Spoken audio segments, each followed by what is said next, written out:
different. You are a different person. You are very logical and very straight and very nice. Thank you very much. And I appreciate that. And I call you His Excellency Mirza Tahir Ahmad. I have got only one question.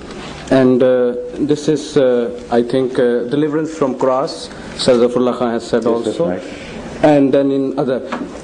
I have got the Urdu Bible in my hand and Anajil also. As you call us the people of the book. So, if we are the people of the book and we believe Anajil and all that, in John's Gospel it says that when Jesus was on the cross, you see, according to Jewish and according to Greek thinking, any person who is left on Sabbath day on the cross, you see, and the Sabbath has arrived, they violate the Yes, they used to break the legs in order to find out whether that man is dead or alive. So the two persons who were with Jesus Christ on the cross of Calvary, their legs were broken. Their legs were broken because they never died. But not that of Jesus Christ. Not of Jesus Christ, because he died already. But according to Mirza, His Excellency Ghulam Ahmad Qadian, Jesus in India, he wrote a book. He was delivered alive from the cross. Alive from the cross. So how it can be, while the book of the Gospel of Matthew, John and Mark and other, and then even if you had not quoted the Gospels, I would readily agree with you that the legs of Jesus Christ were spared. They were not broken. Yes. It's only a question of what you read in that. Yes. So he died on the cross. No, he didn't. What I'm saying is that the whole scenario has to be rebuilt before you make a judgment. Not only what happened at the cross, but just before that and after that, and how was Jesus seen according to the same Gospels whose authority you are quoting. So when I build that scenario, then there will be more questions to be answered, this time by you, not by me. You see, I'm going to tell you, number one, he promised that he would leave them and go to the lost sheep of Israel. Did he not? And the crucifixion took place, and he, according to the biblical, the gospel writers, he returned to heaven. Did he not? And were there any lost sheep of Israel in the heaven at that time?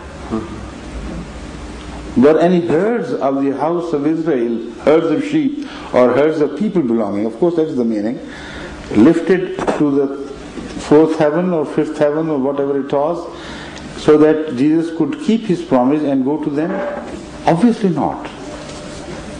Then he also promised them that no sign will be shown unto this generation of this and that, simple people, but the sign of Jonah, the prophet of the fish. Right? Yes. 3 days and 3 That's nights. right, yes. So was Jonah kept 3 days and 3 nights in the belly of the fish, alive or dead?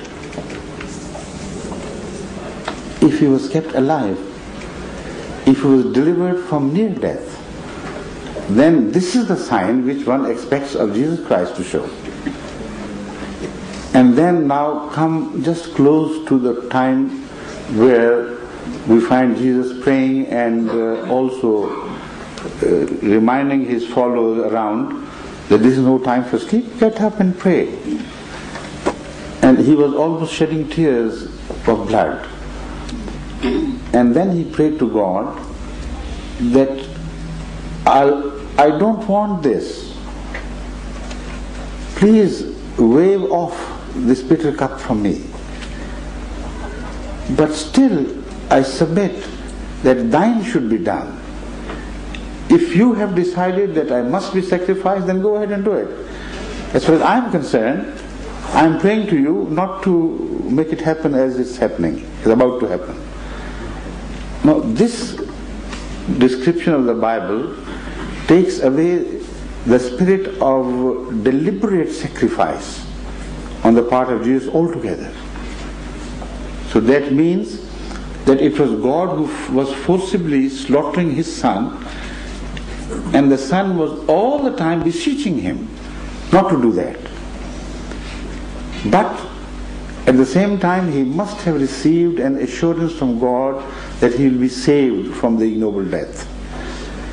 Because the last cry of almost protest we hear while he was still upon the cross was Eli, Eli, lema sabachthani, which is a cry of surprise and disbelief. How could it happen that I am about to die? You know, that sort of thing.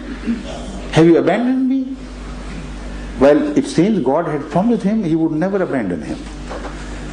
And what about the unkept promises of going to the house of lost sheep of Israel and in search of them and delivering the message to them? All that is finished. So there has to be some other meaning to it than what is ordinarily understood by the Christians. Now when he is taken down, so his I'm coming. When he is taken down, his legs are not broken, despite the fact that when his side was pierced, blood and water gushed out. And in the book Deliverance from Cross, published by the Ahmadiyya Community London, in which it is the coverage of a function held here, a sort of function in which Christians also participated. A well-known surgeon gives his evidence that the way we can rebuild the scenario of what happened at the time. His heart was here, the spear pierced his body from that side, and it could not have crossed the swollen watery pleura, which is the description of wet pleurisy in scientific term. And the evidence of blood and water gushing out speaks of a live phenomenon, not the phenomenon of death.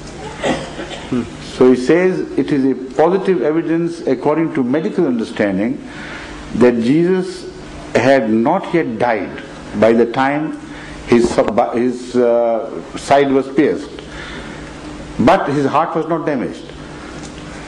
So, despite the signs of his life, his legs were spared. Why? Because there seems to be a sort of conspiracy between Joseph of Arimathea and the governor, Pilate, of that area, Roman governor, who in fact was made to decide against Jesus Christ against his will, despite the dream of his wife. So what seems possible is that he willfully had appointed the time of crucifixion to be a time somewhere after the midday of Friday. He knew better than anybody else that according to the Jewish Christian, nobody would be permitted to hang beyond the hour of sunset. In fact, the bodies were taken down much before that. So there was every likelihood that while ordinarily the death took place within 3 days and nights, that is the time by which they were kept to remain hanging. They were kept remaining hanging, and despite that there was an additional precaution. The legs should be broken, lest if they were alive, they should die. So, in case of Jesus Christ, he hung upon the cross only for 3 or 4 hours.